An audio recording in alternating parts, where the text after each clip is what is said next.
শুভ দুপুর beauty Bengali ব্লগে সবাইকে ওয়েলকাম জানিয়ে আবারও আমার একটা মিনি ব্লগ নিয়ে চলে এসেছি। তো তোমরা সবাই কেমন আছো? আমিও গরমের মধ্যে একটু খারাপ আছি, কারণ একদম ভালো লাগছে না, প্রচণ্ড গরম। তো আজকে তো কালকে তো পুজো হয়েছে, ভিডিও দিয়েছিলাম, আজকে হচ্ছে বাস পুজো। তো আজকে দিনটাও আছি, মেলা টেলা যাবো সন্ধেবেলায়। তোমাদের দাদাভাই ডিউটি চলে গেছে, জামাইবাবু এসেছিলো চলে গেছে, তাদের তো কাজ আছে। তো আমি দিদি সবাই আছি। এই যে সোনু বেটাকেও স্নান করিয়ে দিয়েছি অনেকক্ষণ, আমারও স্নান হয়ে গেছে। সব সময় শুয়ে আছি, কি করব গরমে।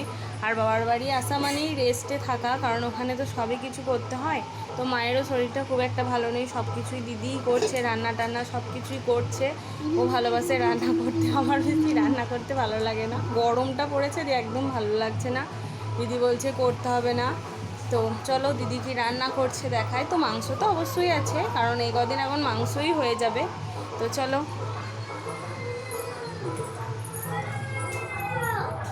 এখানে দিদি রান্না করছে, ঢাকা দিয়ে দিয়ে মাংসটা কষা হচ্ছে। ভাত হয়ে গেছে, আর হয়েছে পেঁয়াজ পোস্ত, তারপরে মাছের কালিয়া, ডাল, চাটনি, এসব সব হয়ে গেছে। শুধু মাংসটা কষা হলেই হয়ে যাবে।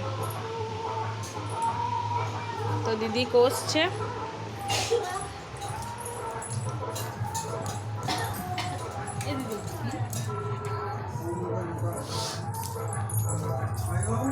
আর খাসির মাংস তো অনেক সময় নিয়ে করতে হয়,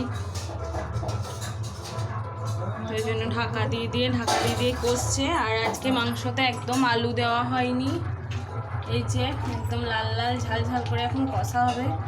আর আমরা সব মানে চিকেনই বলো আর মাটনই বলো, কষাটাই বেশি পছন্দ করি সবাই। হ্যাঁ হ্যাঁ আছে, ওই জন্য কষা হচ্ছে। তো দিদি এদিকে রান্না করুক, দিদি এদিকে রান্না করুক, আমি ছোট্ট করে একটা ভিডিও শেয়ার করে দিলাম। আর সন্ধ্যের দিকে বেড়াতে যাব, ঘুরতে যাবো। এই গরমে এত জামা নিয়ে এসেছি, তাও গরমের জন্যে পরা হচ্ছে না, ঘোরা হচ্ছে না, কিচ্ছু হচ্ছে না।